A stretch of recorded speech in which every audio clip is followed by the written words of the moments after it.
जय हिंद दोस्तों, मैं मानिक नायक आप सबको अपने यूट्यूब चैनल पे वेलकम करता हूं। आज हम लोग एसएससी सीएचएसएल 2023 का सेट नंबर 26 को यहाँ पे सेट नंबर 36 को यहाँ पे डिस्कस करने वाले। टोटल जो एग्जाम होता है आपका 40 सेट में एग्जाम होता है और हम इसके 36 नंबर सेट को डिस्कस करने वाले। चलिए स्टार्ट करते हैं पहले क्वेश्चन से।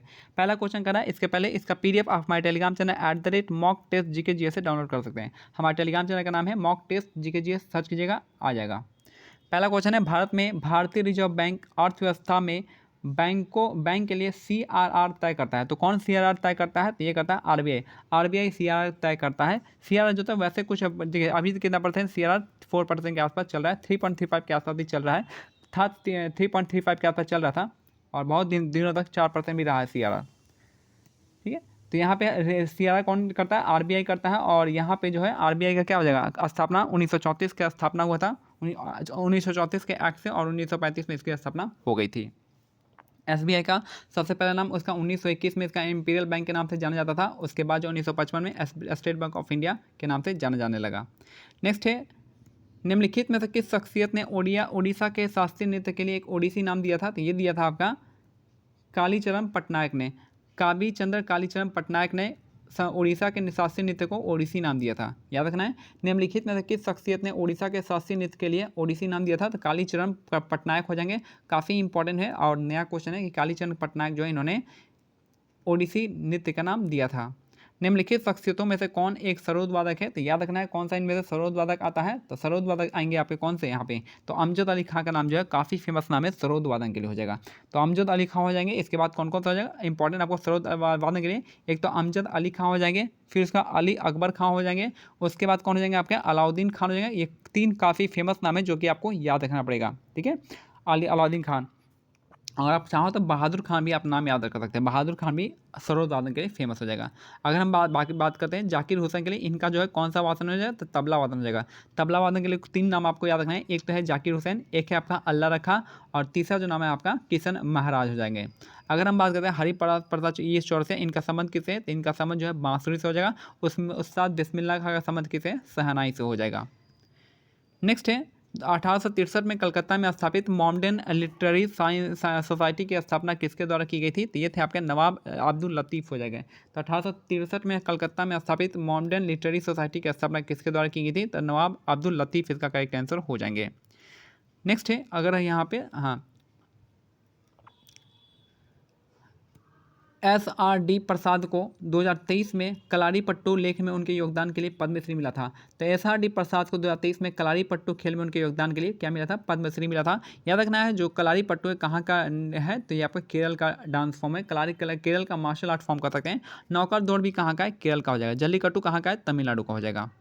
नेक्स्ट है हमारा, भारत सरकार की निम्नलिखित में से किस पहल का उद्देश्य आज़ादी के अमृत महोत्सव के जश्न के एक भाग के रूप में देश के प्रत्येक 75 जिलों के जल निकायों के विकास और कायाकल्प करना है? तो यह जाएगा मिशन अमृत सरोवर, इसका करेक्ट आंसर हो जाएगा। भारत सरकार के निम्नलिखित में से किस पहल का उद्देश्य आज़ादी के अमृत महोत्सव को जश्न के एक भाग के रूप में देश के प्रत्येक जिले में 75 जल निकायों का विकास और कायाकल्प करना है? तो ये हो जाएंगे मिशन अमृत सरोवर, इसका करेक्ट आंसर हो जाएंगे। पद्म भूषण कुमारी कमला का संबंध किस भारतीय नृत्य से है? तो कुमारी कमला का संबंध जाएगा कथक नृत्य से हो जाएगा। काफ़ी इंपॉर्टेंट है ये नाम कुमारी कमला। ये क्वेश्चन जो है इनके बारे में काफ़ी बार आ चुका है, कुमारी कमला के बारे में। ठीक है, तो और इम्पॉर्टेंट देख लेते हैं कौन कौन से कथक के लिए हो जाएंगे। कथक के लिए आपको फेमस कौन कौन से हैं? तो मैंने बहुत बार बताया था कथक के लिए कौन कौन फेमस है। तो एक तो है बिरजू महाराज है, सबसे इंपॉर्टेंट, सबसे ऊपर में है। उसके बाद लच्छू महाराज हो जाएंगे। इसके बाद जो हो जाएंगे आपको सोना नारायण का नाम याद आता है। इसके बाद जो नाम आ जाएगा आपको यहाँ पे विद्या गौरी अटकर हो जाएंगे।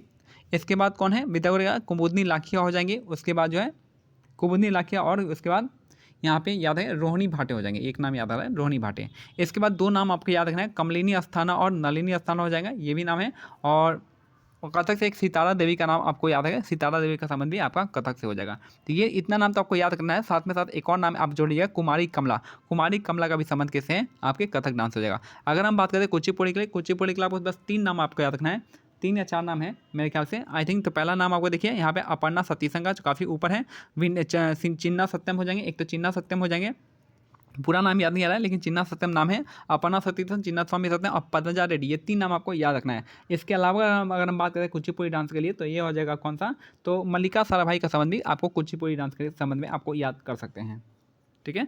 नेक्स्ट अगर हम बात करते हैं रेड्डी, आप देख लीजिए तो कुची, रेड्डी जहाँ भी लग जाए आप कुचिपुड़ी लगा सकते हैं। अगर हम बात करते हैं यहाँ पे कथकली में, कथकली जो उतना काफ़ी टफ नाम है कथकली में, तो इसलिए मैं कहूँगा जहाँ भी आप कलामंडलम देख लीजिएगा तो कलामंडलम के लिए एक तो मोहिनीअट्टम लगा लीजिएगा और यहाँ पे आपका कथकली, दोनों में से कोई एक चूज कर लीजिएगा। अगर मोहिनीअट्टम दिया है तो आप कथकली में जाएगा। अब मोहिनीअट्टम के लिए अगर हम बात करते हैं 3 नाम आपको, कनक रेले का नाम याद रख लीजिएगा, सुनंदा नायर का नाम याद रखिएगा और कलामंडलम कल्याणी कुट्टी अम्मा, ये 3 नाम आपके यहाँ से मोहिनीअट्टम के लिए। बाकी कथकली आप लगा सकते हैं। वैसे क्वेश्चन में कम चांस आता है कि कथकली से कोई, और कथकली कहाँ का है, ये आपका केरल का डांस फॉर्म है।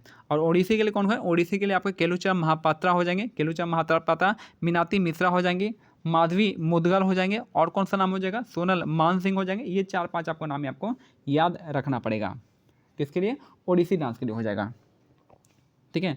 बाकी तो और कोई नाम यहाँ पे इंपॉर्टेंट दिख नहीं रहा है, नाम तो बहुत सारे हैं लेकिन आप कितना याद कर पाएंगे, तो कुछ नाम आपको याद रखना पड़ेगा। नेक्स्ट है दीपावली को हिंदू कैलेंडर के किस महीने में मनाई जाती है, तो कार्तिक महीने में। दीपावली हिंदू कैलेंडर के किस महीने में मनाई जाती है, तो कार्तिक महीने में मनाई जाती है दीपावली। और याद रखना दीपावली को शोक के रूप में कौन सी जनजाति मनाती है, तो थारू जनजाति। थारू जनजाति मिलती कहाँ पे, तो ये मिलती है आपका बिहार, उत्तर प्रदेश, उड़ीसा, उड़ीसा नहीं बिहार, उत्तर प्रदेश, उत्तराखंड, ये आप थारू जनजाति यहाँ पे मनाई जाती है, मतलब दिवाली को शोक के रूप में मनाते हैं। निम्नलिखित में से कौन सा राज्य 2020 तक भारत में ज्वार का सबसे बड़ा उत्पादक है, तो महाराष्ट्र हो जाएगा। तो ज्वार का सबसे बड़ा उत्पादक राष्ट्र कौन सा हो जाएगा, महाराष्ट्र, इसका करेक्ट आंसर हो जाएगा।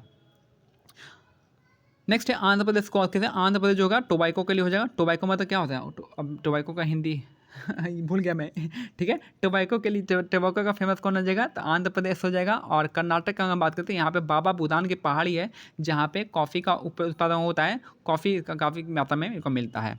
आयरन ओर के लिए कौन सा हो जाएगा, आयरन कुदेरमुख, हाँ यहाँ पे कुदेरमुख जो है कर्नाटक में है, जो कि आयरन ओर के लिए काफ़ी फेमस है। नेक्स्ट है इनमें से किस क्षेत्र में हरित क्रांति पैकेज की पहली लहर चली थी, ये चली थी पंजाब में।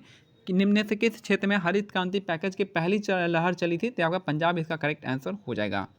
नेक्स्ट है निम्नलिखित में से कौन सा जैंथन का एक प्रकार है, तो ये हो जाएगा माइक्रोबियल गम, इसका करेक्ट आंसर हो जाएगा। तो जैंथम का जो है एक प्रकार है आपका माइक्रोबियल गम, इसका करेक्ट आंसर हो जाएगा।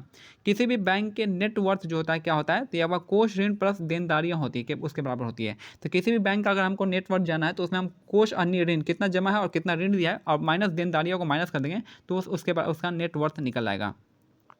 इनमें से कौन सा औपचारिक क्षेत्र के तहत एक पारंपरिक कमजोर वर्ग ऋणदान होता है, तो यह व्यावसायिक बैंक प्राथमिकता क्षेत्र ऋणदान, तो ये इकोनॉमिक का टर्म है। तो इनमें से कौन सा औपचारिक क्षेत्र के तहत एक पारंपरिक कमजोर वर्ग ऋणदान होता है, तो व्यावसायिक बैंक प्राथमिकता क्षेत्र ऋणदान हो जाएगा। आप ऐसा बस याद रखिएगा कि इसका आंसर जो है ये वाला है, कि ताकि अगर दोबारा आपको क्वेश्चन मिलेगा आने वाले एग्जाम में तो ये भूल नहीं सकते। निवल आर्थिक कल्याण NEW की गणना करते समय निम्नलिखित मंदों में से GNP में से किसको घटाते हैं, तो GNP में से हम शहरी जीवन की भीड़ के समायोजन को घटाते हैं। निवल आर्थिक कल्याण की गणना करते समय निम्नलिखित मदों में से किस GNP में से किसे घटाते हैं, तो शहरी जीवन की भीड़ के समायोजन को करते हैं। नेक्स्ट है 2022 में पूर्व सुप्रीम कोर्ट के न्यायमूर्ति हेमंत गुप्ता को नई दिल्ली अंतर्राष्ट्रीय मध्यस्थता केंद्र के अध्यक्ष रूप में निरूपित किया गया है। तो 2022 में पूर्व सुप्रीम कोर्ट के न्यायमूर्ति को नई दिल्ली अंतर्राष्ट्रीय मध्यस्थता केंद्र NDIAC के अध्यक्ष रूप में नियुक्त किया गया है हेमंत गुप्ता को। विबग्योर के प्रकाश के रंग की तरंगदैर्घ्य न्यूनतम होती है किसकी, तो सबसे कम होता है आपका बैगनी का, सबसे ज़्यादा लाल का होता है। सबसे कम होता है न्यूनतम, यहाँ पे तरंगदैर्घ्य बैगनी का होता है, सबसे ज़्यादा लाल का होता है, याद रखना है। नेक्स्ट है एनर्जी उल्टा होता है, तो एनर्जी सबसे ज़्यादा इसमें होगा, सबसे कम लाल में होता है। नेक्स्ट है भारतीय संविधान के निम्नलिखित में से कौन सी विशेषता कनाडा के संविधान से नहीं ली गई है, तो कनाडा के संविधान से समवर्ती सूची नहीं ली गई है, क्योंकि ये जो समवर्ती सूची लिया गया है ऑस्ट्रेलिया के संविधान से लिया गया है। ऑस्ट्रेलिया के संविधान से समवर्ती सूची लिया गया है, ट्रेड एंड कॉमर्स लिया गया है और प्रेम प्रस्तावना की भाषा लिया गया है। बाकी मजबूत केंद्र वाला संघ जो है कनाडा से लिया गया। सर्वोच्च न्यायालय की सलाहकार अधिकारिता है, यानी जो एडवाइजरी जुडिक्शन होता है सुप्रीम कोर्ट का, जो कि आर्टिकल 143 में आता है, ये आपका कहाँ से लिया गया, कनाडा से लिया गया है। और केंद्र राज्य के राज्यपाल की केंद्र राज्य के राज्यपाल की नियुक्ति, यानी केंद्र के द्वारा किसकी नियुक्ति होगी, राज्यपाल की नियुक्ति होगा, ये भी आपका कनाडा से लिया गया है। नेक्स्ट है निम्नलिखित में से कौन सा धातु लवण पानी में अस्थायी कठोरता के लिए उत्तरदायी है, तो ये हो जाएगा CaCl2। MgCl2 एंड ClCl2 ये दो होते हैं, तो निम्नलिखित में कौन सा धातु लवण जो है पानी में अस्थायी कठोरता का उत्तरदायी होता है, CaCl2 यहाँ पे दिया हुआ है, तो इसलिए हम इसको ये लगाएंगे। नेक्स्ट है निम्नलिखित में से किसने जून 2022 में एशिया जूनियर्स व्यक्तिगत स्क्वैश चैंपियनशिप के गर्ल्स अंडर 15 वर्ग में स्वर्ण पदक जीते हैं, तो अनाहत सिंह इसका करेक्ट आंसर होगा। याद रखना अनाहत सिंह का समझ जो है स्क्वैश से संबंधित है, और Asia junior individual squash championship under 15 वर्ग में इन्होंने गोल्ड मेडल जीता है।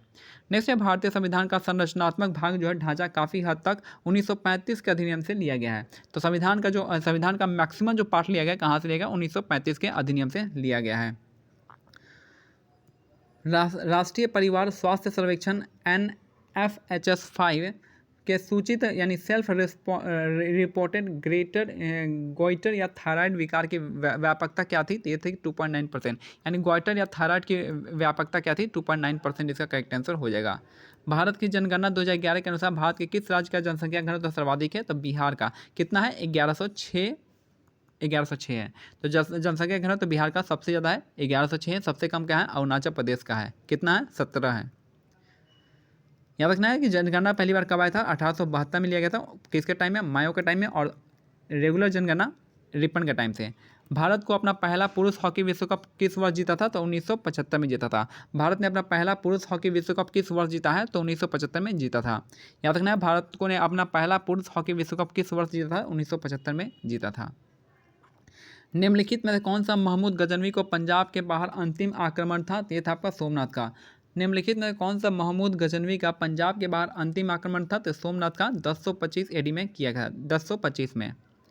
नेक्स्ट है निम्नलिखित में से किस एक प्रकार की वनस्पति हिमालय क्षेत्र में पाई जाती है, तो अल्पाइन। हिमालय क्षेत्र में पाई जाती है कौन सी, अल्पाइन वनस्पति पाई जाती है, याद रखना है, ठीक है।